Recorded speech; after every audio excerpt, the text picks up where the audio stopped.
The Fate of Ophelia. Before the album even settles, Taylor flips the script. What if tragedy gets a sequel? The Fate of Ophelia isn't just a nod to Shakespeare's doomed heroine, it's Taylor giving heartbreak a second act. In this retelling, Ophelia doesn't drown. She's pulled from the water, much like Taylor herself has pulled out of her emotional undertow. A single lyric, "I heard you calling on the megaphone," hooks Swifties who remember Travis Kelce's friendship bracelet move on the New Heights podcast. That origin story? It's now modern myth. The football night calling and the showgirl answering. Even their iconic numbers, 13 and 87, are dropped as a wink. Keeping it 100, a metaphor for balance and equality in love. The production swells, movie score huge, as Taylor steps from darkness into light.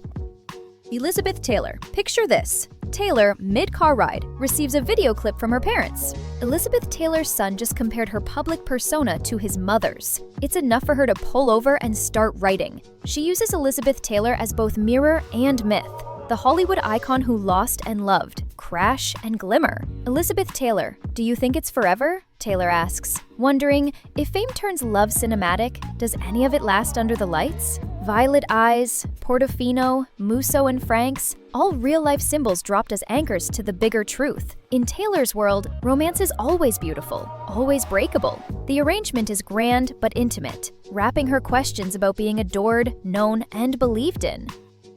Opalite. If the first two songs rewrite the past, Opalite is all about building the future. This one glows with forgiveness, healing, and the courage to let light back in. Why that title? Opalite is man-made, and since Travis Kelce's birthstone is opal, Taylor uses it as a symbol of love that's built with intention, not accident. Here, she admits, things don't have to be flawless to be real. The shimmer isn't a filter. It's the result of choice, of believing again after pain. Fans already call this the album's most luminous moment, a pulse of hope after heartbreak.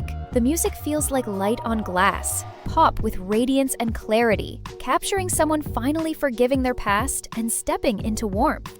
Father figure. Everything escalates here. Father figure channels drama and confrontation. Taylor draws inspiration from George Michael's 1987 classic, but twists the meaning. This isn't about longing for reassurance, it's about reclaiming power.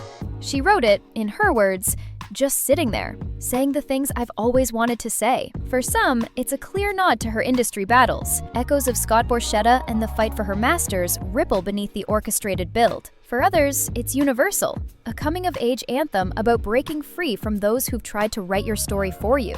Strings surge, piano drives, her voice stands between vulnerability and resolve. Taylor draws a line in the sand, making clear she chooses who defines her now.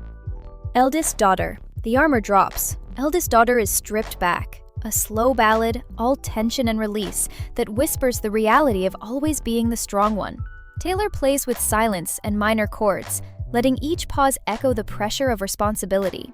The track speaks to eldest daughters everywhere, the protectors, the overachievers, those who hold families together without letting anyone see the strain.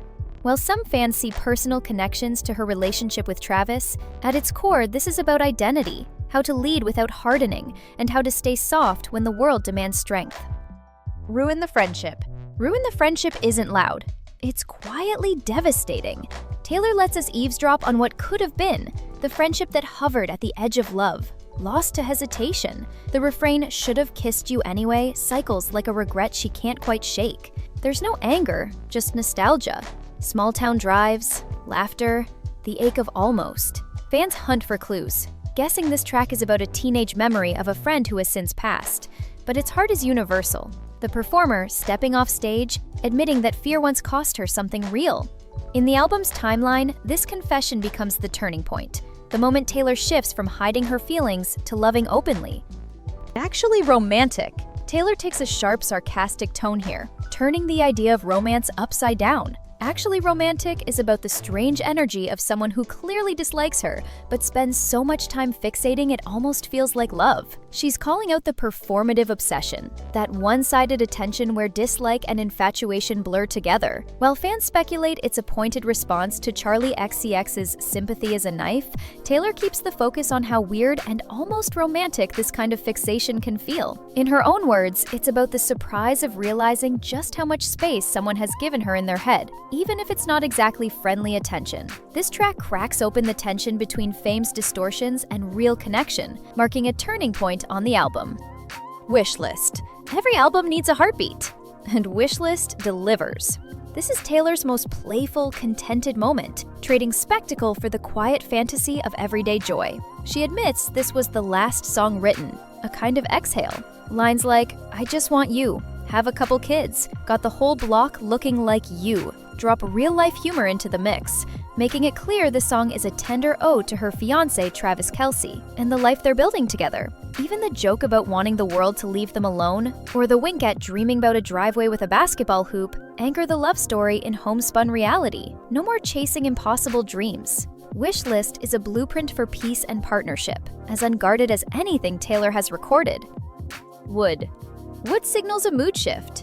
Flirty, witty, and electric. What started as superstition, knock on wood for luck, quickly spun into an anthem of desire and playful double meanings. Taylor teased its origins on The Tonight Show, hinting that the lyrics evolved in the studio, every listener interpreting their own version of the story. Travis Kelce praised the song, even as he joked about what his dad might think, and Kylie Kelce named it one of her favorites for its boldness and charm.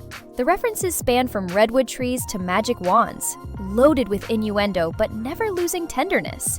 Taylor's mom thought it was just about superstition, a reaction that Taylor found hilarious. You see in that song what you want to see in that song. Sonically, Wood is swaggering, vibrant, trading regret for reclaimed desire. The performer is no longer haunted.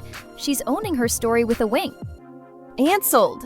Just as the album feels intimate, Cancelled bursts open the doors. This track doesn't shy away. It confronts cancel culture head-on, with humor and bite. Taylor describes it as addressing mass judgment, the relentless scrutiny of public life. Lines like, "Good thing I like my friends canceled. I like them cloaked in Gucci and in scandal," became instant anthems, quoted widely in media outlets. Rather than pleading or apologizing, she owns the controversy, turning judgment into a dance. If being outspoken means you're canceled, then she's ready to wear the label with style. Speculation swirls around which figures inspired the song. Names like Blake Lively and Brittany Mahomes have been floated, but Taylor keeps it universal. Anyone who's ever felt misunderstood can find themselves here. Honey. After fire comes warmth.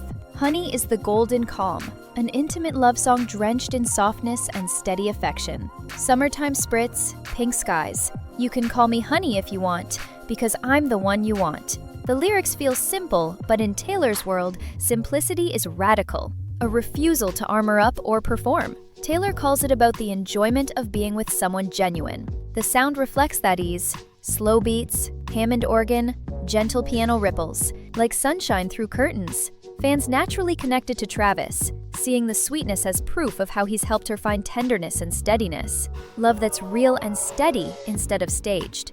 Honey is healing, patience, and proof that stillness can hold. The Life of a Showgirl, featuring Sabrina Carpenter. The curtain call, but not quite the finale. The title track ties the whole album together in a revelation more than a goodbye. Taylor says this album explores the performance of womanhood, and here she strips it bare.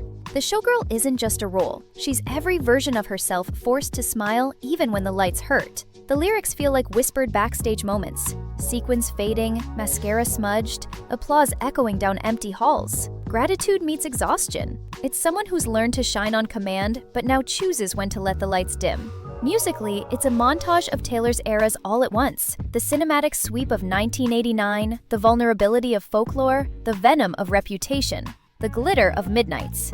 Featuring Sabrina Carpenter adds a layer of generational grace, a passing of wisdom without surrendering the crown. The Life of a Showgirl doesn't end the story. It reframes it. The performer and the person finally merge, and the showgirl decides when the curtain falls.